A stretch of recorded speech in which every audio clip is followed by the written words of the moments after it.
spent the last couple days working on the whole right side. Brian's up there at the top, buttoning up the last few things before moving on down to this section. We got the falls created over here on this side. Me and you are gonna hop over here and start buttoning up this left side. We got a few rocks, the structure that we have to put in to start working our way out and layering it out. One of the important things that we have to work on this morning is actually getting these pump vaults hidden. We're gonna do that by creating rock work high enough to actually put cobbles over here to hide these lids and then work our way out in this direction. I'm actually pretty proud of you. He's super scared to talk on camera, which, I mean, he has a YouTube channel. He's gonna have to talk on camera, right? Yeah. Awesome job, Billy. So what Billy was saying was hiding the pump vaults. That's really important. We've got to make it so that we can still access them. We're gonna have 3 pumps inside here that we can't just go ahead and bury and never get to again. So when we place our rock work, we're gonna be keeping that in mind, and then working our way up to the top, where we're gonna be incorporating some patio bowls. We wanna have like some cool ribbons of water spilling out of those bowls. Haven't really fully decided how that's gonna look yet, but I have an idea, and it revolves around this rock here. This rock is beautiful all by itself. I love like the little cove it's got in there. Look at all the channels and cutouts from being exposed to the weather for just millennia. But what it has is on each side, there's a dip here and there's a dip over here. I'm thinking we could take a grinder and just clean this up a little bit flatter. I wanna see us tuck a bowl right up in this cove here and kind of mirror the same thing on the other side. What we'll do is have one higher than the other, and we're actually talking about maybe even having this one spill out into that lower urn section. Don't know how it's gonna work yet, but what I see is ribbon of water falling, maybe even carve this out a little bit so it falls into a pool and then travels down this channel into here, and kind of mimicking the same thing on that side. Going into that cove, and then we could dump some extra water at the bottom of it, which is gonna give us the rest of the waterfall down next to that lower urn section. And this is what I love so much about the creative process when it comes to water feature artistry. You can take an idea and try to bring it to fruition. This may or may not work. I'm not even entirely sure yet, but we're gonna bring it in and see if we can't make some magic happen.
The entire right side of this water feature, right up to that beautiful urn, is done.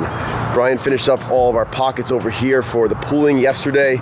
Now we can really get focused on this left side and bring this to a close. The bottom section of that large 8-foot urn is what you're looking at here. I carved all these slots in here, so the water's gonna be building up inside here and then raining down here. It's a really awesome, clean look. This is a hollow piece, so we filled it up mostly with gravel. This is the pipe that's coming from our pumps. We're gonna be pushing water up inside here. Now we had to make sure that the water was actually gonna build up enough to get through these slots, That's where this bib liner comes in. We took a piece of 45 mil EPDM liner. I cut a small hole on it and then stretched it over this pipe. See that nice tight seal around there? Then on the outside edges, I cut it right to the circumference of the inside of this urn piece, and I foamed the outside edge, pushed it in. Now water can actually build up on top of this and then come out the top. Up behind it, we took one of the patio bowls. This is going to be a really cool look. We'll be spilling one ribbon of water inside here. The other one drops into this pocket that I carved into the rock. I took a hammer and chisel, actually chiseled this out, then ground it down nice and smooth, so it should fall out of here into like a small pooling area. Then we'll use the shape of the rock to create a waterfall down inside here. I'm hoping to get it actually covering and coming out this way, doing a lot of like dripping and weeping down into this cool cavern in the natural formation of the rock. Then on the other side of it, we use this rock to create a frame for our other bowl. This is a 24-inch bowl. I actually carved this rock on the left so it would nestle right in. We're gonna drop a little stream of water right down into this void. This will be a collecting pool before it goes off into this waterfall down into the reservoir. We hit our pumps over here behind all this rock work. This is probably one of the more difficult parts of this whole installation, was actually hiding that and still keeping it accessible, because we have to be able to get in there to service these pumps if need be, and if we cut off all of our access by just totally covering them up, that would have been a big problem. Now comes finish. All that's left to do now is bring all our plumbing to one central area where we're going to build a manifold that's going to feed the water to all these different pieces inside this fountainscape. Billy, tell me how you're feeling on day 5. Man, I'm feeling pretty good. Got a good night's sleep and ready to knock this thing out. It's such a special project. It just looks good. I just love that it's evolving the way better than what we envisioned. It's really, really cool.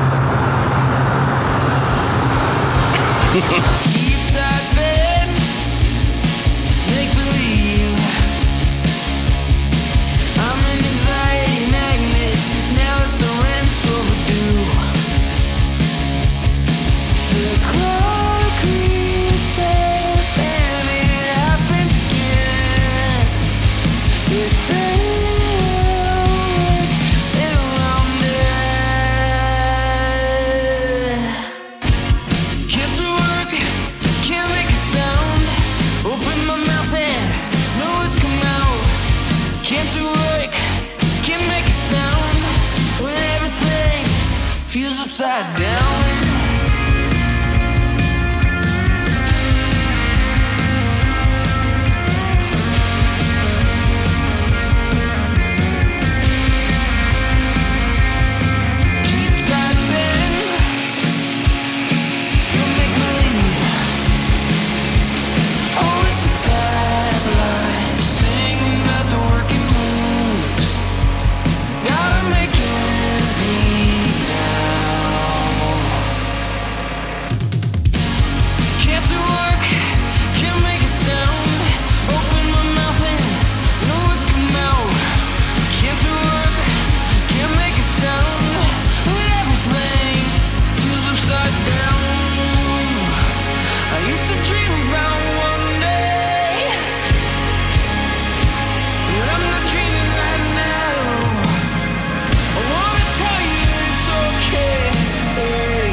Can't do work, can't make a sound when everything is upside.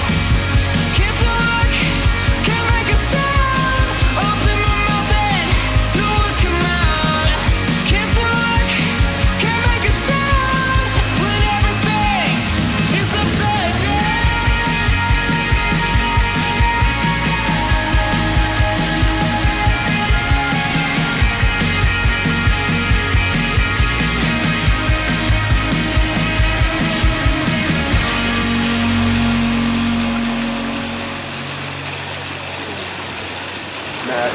No, Jesus. No. Matt, thank you so much. We got the opportunity to create what I'm going to describe as the best fountainscape I've ever been a part of. You know what it is, Jack? It's customers like Matt that say, listen, just do what you want to do. I trust the fact that you're going to make this look awesome. He went out and picked up some incredible boulders again. Right? You had a rough idea of where the urn was going to sit, and then it just became an organic process after that. And that's exactly right. So we did start off with a plan, right? A quick sketch, Matt. And you're like, yeah, it looks good to me. I don't think you even cared. It helps that I don't have a clue. Totally didn't care. This is more for us. I'm watching you do it, and I'm going, I don't know what to do. But what we came up with is just nothing short of fantastic. These boulders, probably some of my favorite boulders in the world is the ones we work with here in Texas. The shape, the striations in them, all that lichen and the moss on there, and the color of it. Look what this place used to look like before. Now it brought the front of this house to life. You pull up this driveway, you're going to be just smacked in the face with just awesomeness. And because of the size of that urn, you don't even have to pull up to the driveway. You can see that thing all the way from outer space. So this was, this is one of 13 in the world. There is no more urns to be had except for one. And that's going to go into a six-figure project. I'm holding on to that urn. I have an idea, so if you want it, hit me up. No, really. Like you've got like guards around it, like. I want to walk through this, Bri, and we'll just show all the little intricate things that happen here to bring this to life. Great. Thanks again, Matt. This sun can be brought with a lot.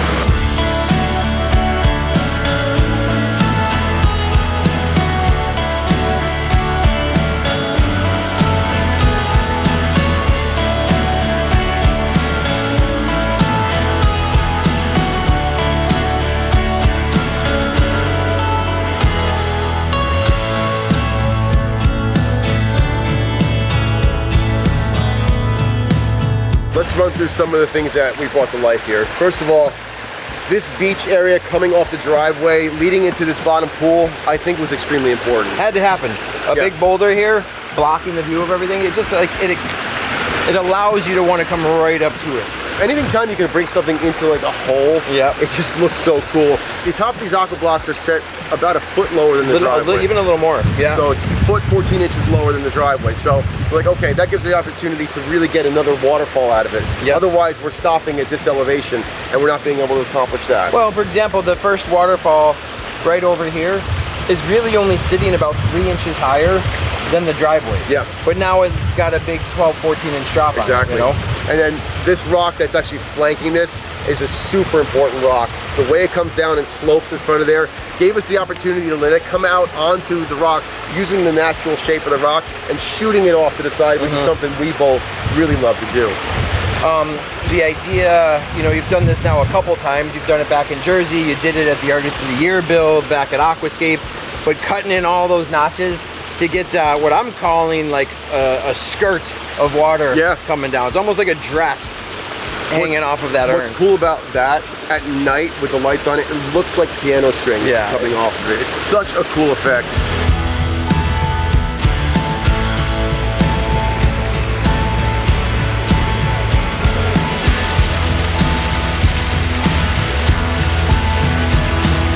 So a good example, Bri, of integrating form and function is hiding these pump balls. Like these were difficult to work around because of the layout of the bed itself. We didn't have too many places to put this stuff. We've got to consider water line that goes around here. We've got electrical that's got to go in here. So we had to put these in such a way that it made it accessible for the pumps, but we could still hide it. And then bringing these rocks out around it, first of all, it flanks our beach. And then we're going the other side, just covering it with that layer of gravel. It's still accessible. We can pull it back, no problem, but it's hidden now. Off on the right side, these low waterfalls. And what's funny is you and I both said, as we're building it, we just love the way it was turning out. We didn't really look at it from the gate. But you look at it from the gate, you can see every single drop in this thing because of the way the position. So a fountainscape's a little different, right? So in a pond or in a stream type setting or like a setting back over there, the original feature we did, we're trying to create mystery and stuff. A fountainscape often you're seeing the whole thing from one viewing area. You're seeing right? the show, right? Yeah, the You're show. seeing the show. It's supposed to be big, it's supposed to be impactful, it's often curb appeal.